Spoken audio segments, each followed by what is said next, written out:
Welcome to the Godly Playroom at First United Church. My name is Ruth Lummox, and it is my privilege to welcome you into this space. This is one of our last online-only versions of a Godly Play Story. Next week, we get to hopefully welcome some people, live people, into this room. But we are still excited to be offering stories online for you whenever you find time, or just need to stop a little bit and recenter yourself in the Holy Story. Amazing things happen when we do that. Sometimes we forget. It's a particularly busy time of year for many people. Kids are back at school and families are trying to figure out that scheduling. Farmers are busy with harvest. Gardeners are busy bringing all of that work to fruition. And even ministers are a little bit busy, planning things for the fall and wondering how much of it will be able to happen as we adjust to a life that is both virtually online and in person. Recognizing that we still need to do whatever we can to help minimize spread and help keep people healthy. Well, today's story is about listening for God, which is another reason sometimes we need to just stop and be still. So I wonder what you need today to be ready. You might like to have a candle ready to light for the duration of today's session. Maybe you are okay with matches and a flame candle, or you might have a battery operated candle. Sometimes places where we live don't allow us to light candles. You might also want to have something for a feast or for your art response. Today's story is about listening, so I found some things that make noise, but they're also ways that we come close to God, because we listen for God with our whole being. We might even go upstairs to the bigger Godly Playroom for our feast time. Tomorrow is communion, and so we might talk a little bit about that, because it too is a feast for the people of God. I wonder if you have an idea now about what you might need to be ready. Maybe it's just to take a deep breath. And another one.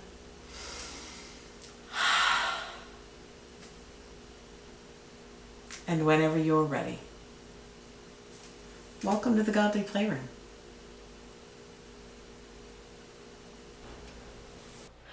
Welcome to the circle. It's great to have you with us. Today's story is a story told in a godly play way. It's not really a godly play copyright story. And it's shared with us from our Quaker friends. And it reminds us to listen more deeply for God. We're still in this green and growing season, but pretty soon we're going to be in the time of creation. You can see those orange circles or orange colors are getting very close. We're on the very last Sunday of this part of the Green and Growing Sundays after Pentecost. And then we begin 5 weeks of creation time. Sometimes these weeks are not always the same amount of time between the green that comes after through to Advent. And so when you're in the Godly Playroom, you may get to move them to another part of that green and growing cycle. So next week, the colors will all change again as we move into that creation time. But for now, let's settle into this time that is ours. Whew. And I invite us, if you're at home and want to find a candle to light, or a battery candle, if that's safer for you, you can do that. Our candle is here. And it's a little bit shorter than when we gathered last in June. We had Vacation Bible Camp here this summer, and so the candle burnt through that time as well. It's very deep today, so you might not be able to see it when it's lit, but just because we can't see it doesn't mean it isn't there. And after today, I'll trim it, so next week you will be able to see it. But even if you can't see it, you can remember these words, that once there was someone who said and did such amazing things and such wonderful things that people began to follow him.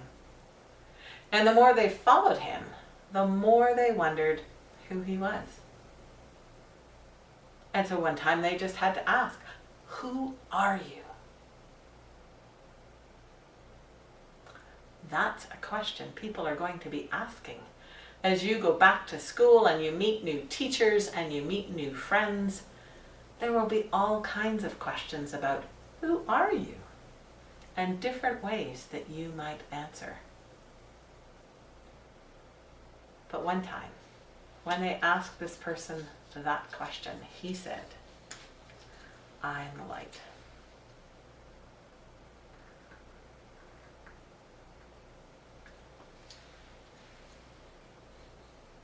You see the light? It's in there. I'm going to put it back on the shelf though, so we have a little more room to tell our story.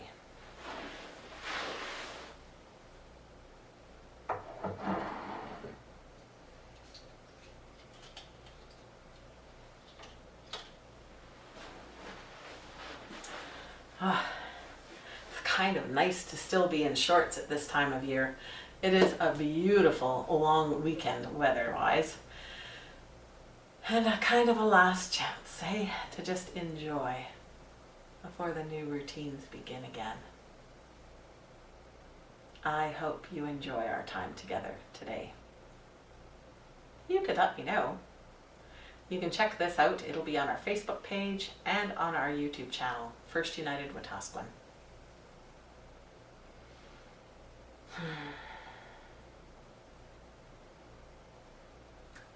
We are not alone. We live in God's world, and God is never far away. God's Spirit is as close as breath. But unless we stop and listen, we might not notice it. Listening takes practice. We listen with our whole selves. We listen with our body. We listen with our mind. We listen with our heart and our imagination, our spirit.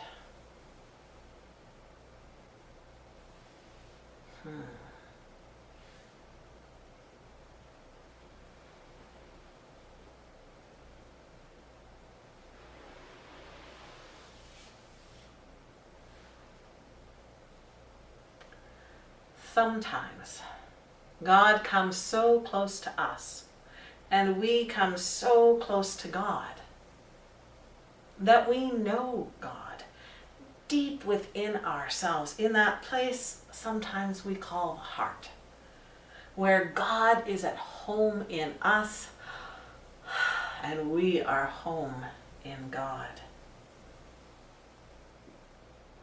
We feel God's presence. And the Spirit moves within us so that we know how to love, and what to do, and who to be.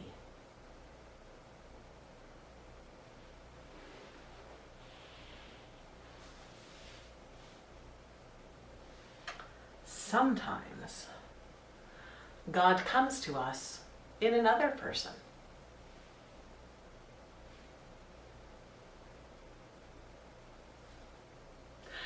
God in me recognizes God in the other.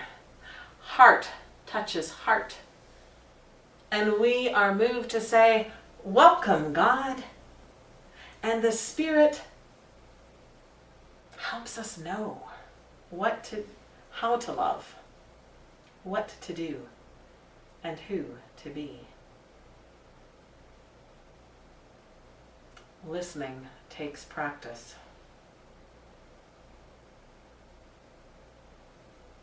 We listen with our whole selves.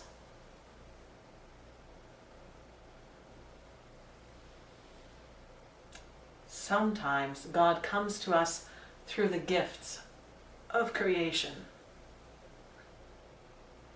God speaks to us through our senses. God touches our eyes,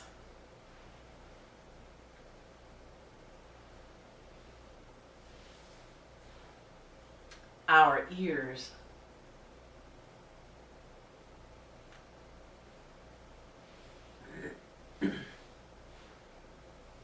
our nose.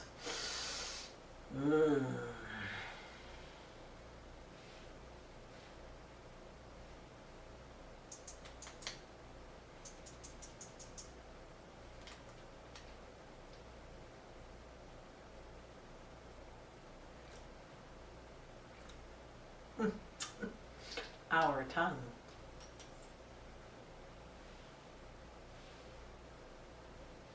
Our skin.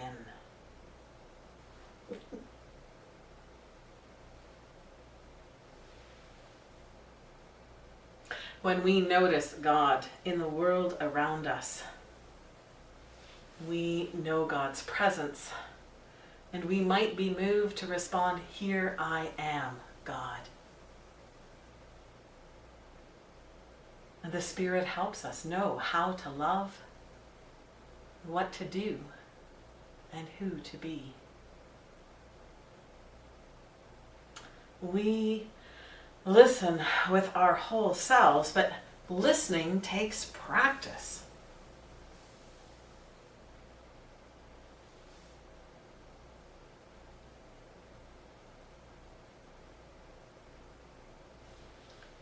Sometimes God speaks to us through sacred stories.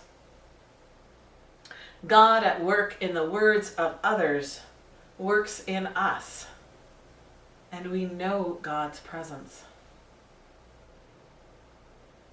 What are those sacred stories? They might be the ancient texts of the people who came close to God in the desert. They might be the teachings or parables of Jesus, which are a gift to us.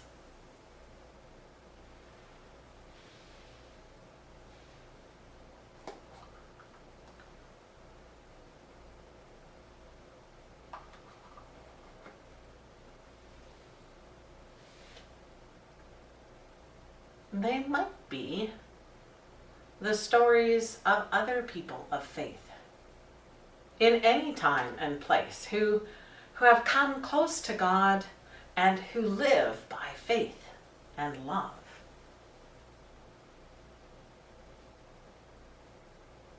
God also speaks to us sometimes through other words, through poems, prayers, and music.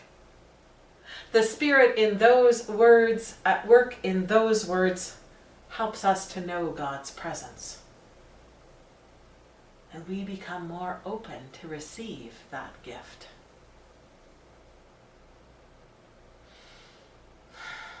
But listening takes practice. We listen with our whole selves.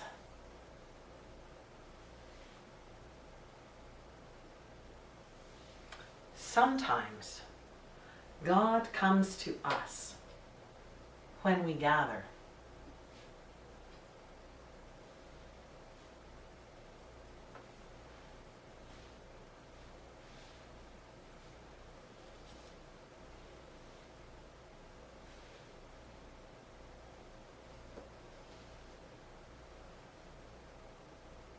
when we gather in community or in worship or in service,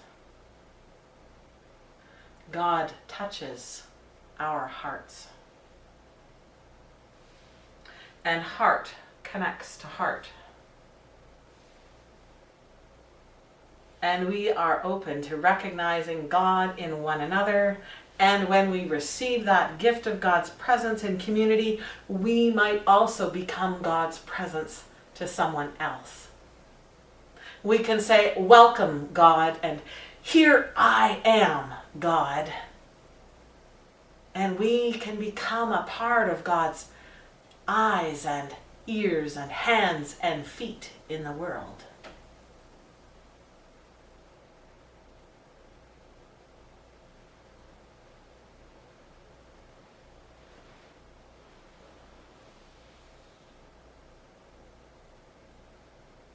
Listening takes practice. And we can listen for God in any time and place. We can listen for God and with God with our whole selves. Our body, our mind, our hearts, our imagination, our spirit.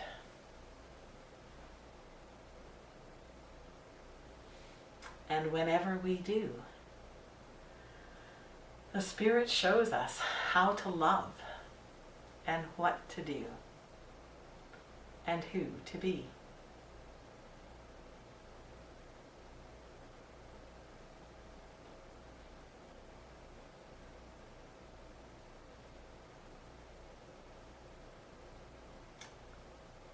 I wonder what part of this story you like best.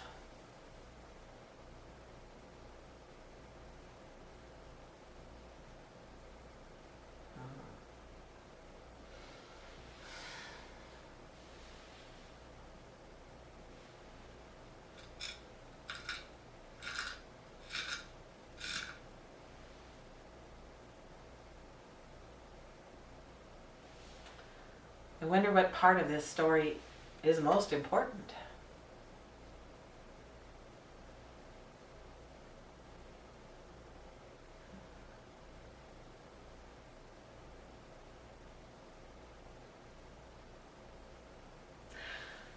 I wonder if there's any part of this story we could leave out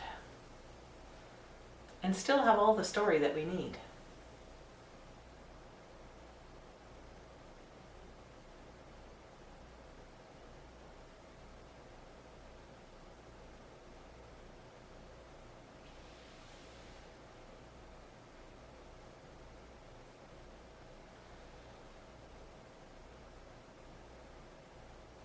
I wonder what part of this story is most like you,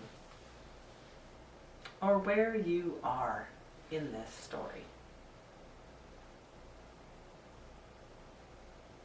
Some of those are big questions, and you might want to pause the video, which you know you can do at any time, and do some more thinking, or maybe have some conversations if you're able to watch this with people in your household.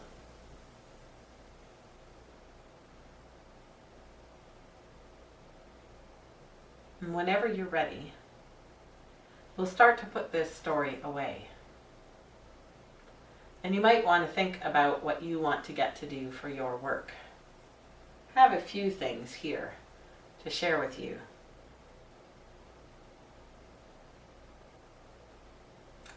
So,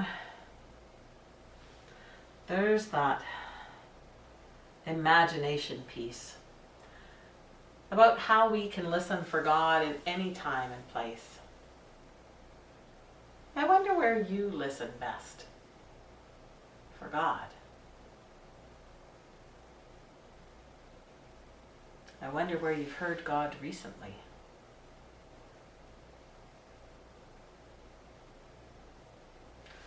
Sometimes we hear God in community, where heart touches heart, And the Spirit moves amongst us.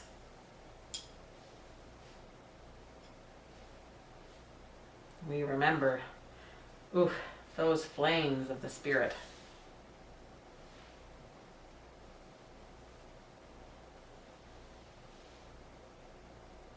Sometimes we hear God through the words of others, poetry and music or prayer,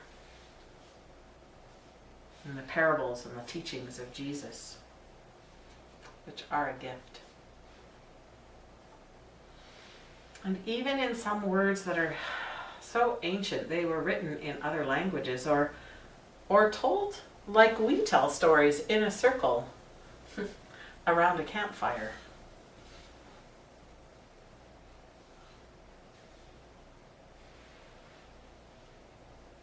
And we listen with our whole selves. Sometimes God touches our skin, our tongue,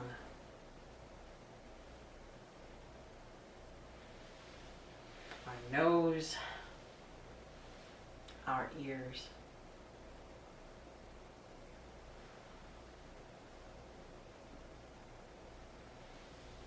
And our eyes.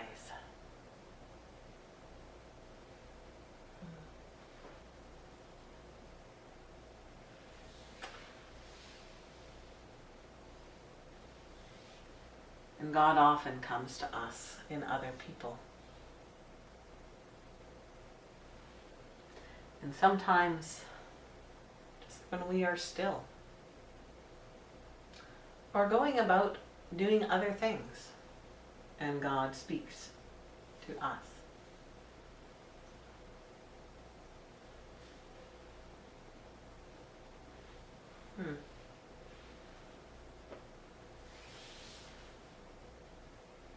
You can pause the video now if you want to go and get your work, and you can start it up again whenever you're ready. Some of the things I've brought are things that help me listen for God.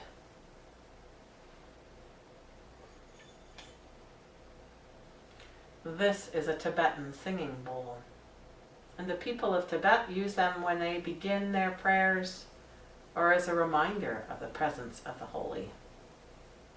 And sometimes we use it here in worship, and I use it in my own prayer time, just to remind people.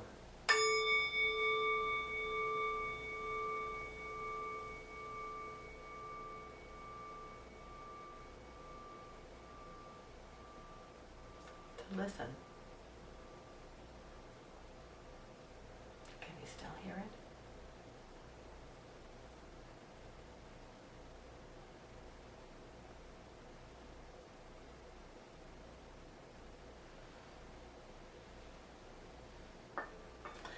This summer at VBC, one of our themes was talking with God and the gift that God gives us of all our emotions. So there are some things that we created to help us celebrate and sing praise to God. You can make this so easily with a stick and some pipe cleaner and some jingle bells. Or you might just put some items in a container.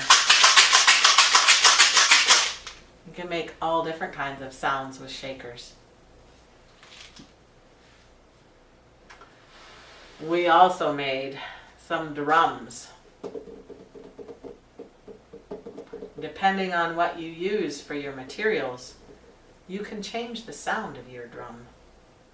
This one is just a plastic container with some rubber gloves stretched over it and an elastic to hold it in place. We made some with tin cans. You can make them with different kinds of drum skins. Create your own mallet for striking, your own drumstick.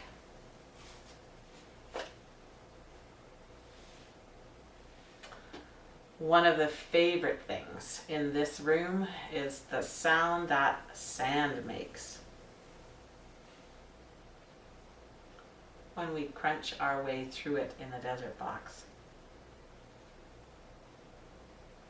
I wonder, what are some of the sounds of your summer?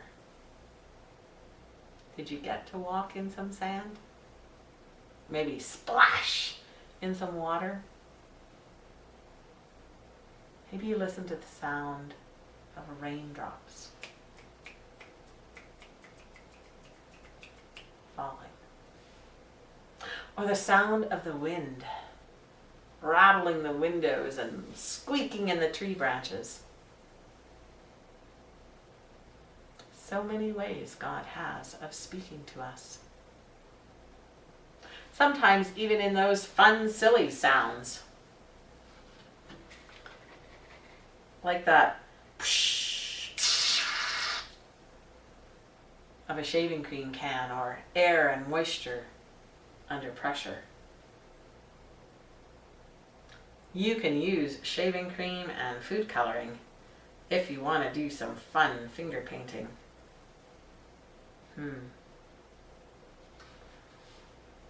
God speaks to us, and the Spirit moves within us to show us how to love, what to do, and who to be. I'm going to clean up my mess here and put things away and get ready for feast. You can pause the video if you'd like to take more time with your response work, or to go and find some of the things that you might like to have for feast. I think I'm actually going to take us upstairs because we celebrated communion on Sunday. And that's a feast that draws us into those ancient stories and invites us to remember and to listen for God. But for now, I need to clean up. Welcome back. This is where we share the Feast of Communion. It's going to sound a little bit echoey because this is a very big space.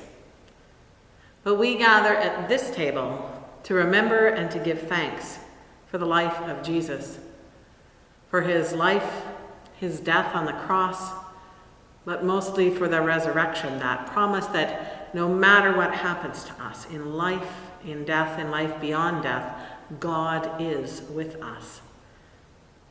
And so when we gather at this table, we say a big prayer, just like we do in the Godly Playroom downstairs. Sometimes it's called the prayer of thanksgiving or the Eucharistic prayer, but it is a prayer that gives thanks for God's presence throughout the generations and in the different lives of faithful people in the world, and especially in Jesus, the one whom we call Light of the world. And after we've given those prayers and we remember that on the night Jesus sat at table with his friends, he took some bread and he blessed it and he broke it and he shared it with them. And he said something like, "This is the bread of life, my body broken for you." Or whenever you share the bread like this, I'll be there.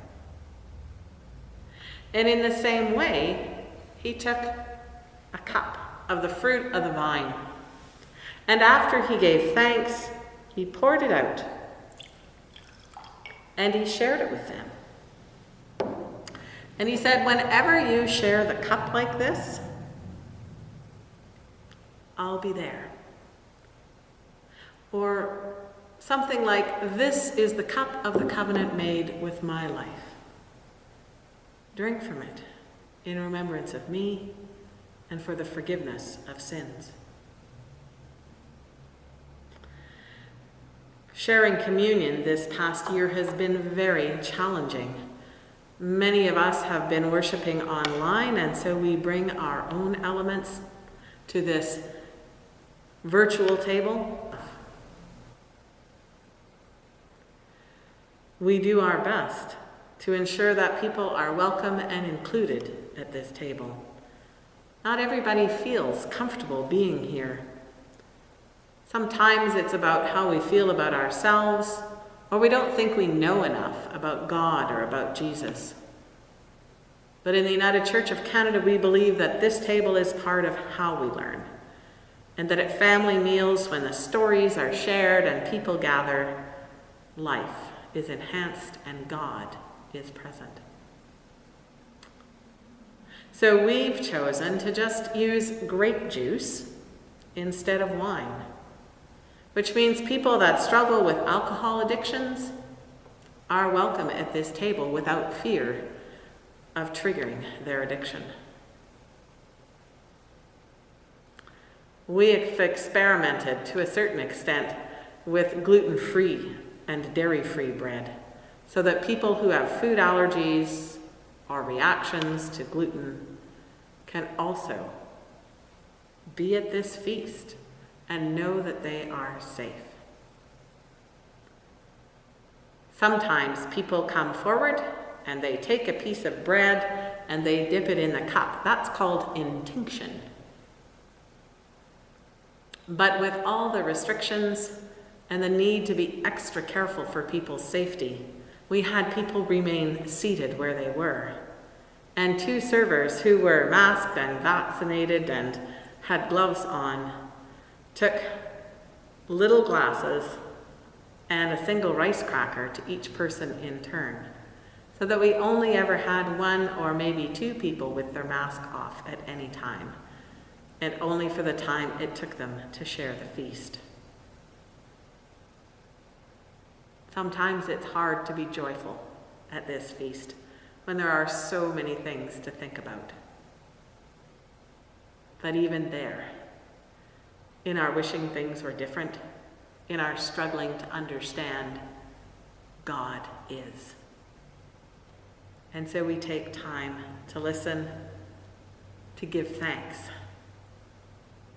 for the Holy One who is for us living bread, bread of life, manna in the wilderness, all those stories that talk about the importance and the life-giving nature that is bread.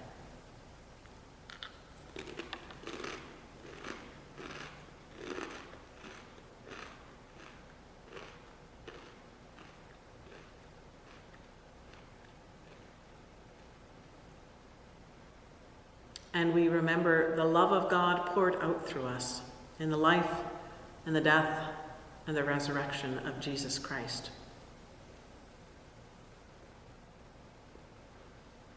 who is for us the cup of blessing that brings joy even in the most difficult of times. These are the gifts of God for the people of God. Thanks be to God. I'll invite you to share whatever you have for your feast. And when you're ready, come on back and we will change the light.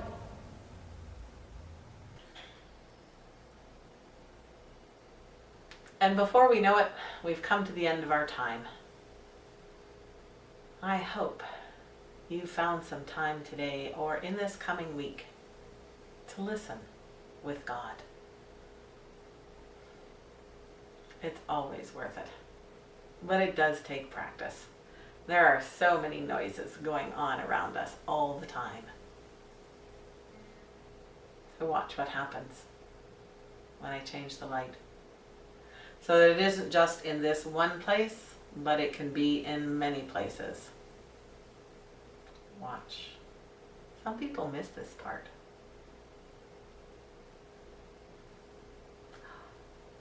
Not yet. Nope, not yet.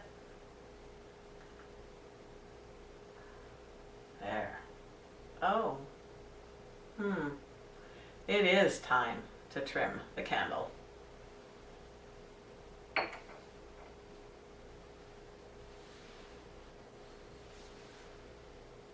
Thank you for sharing this time with us.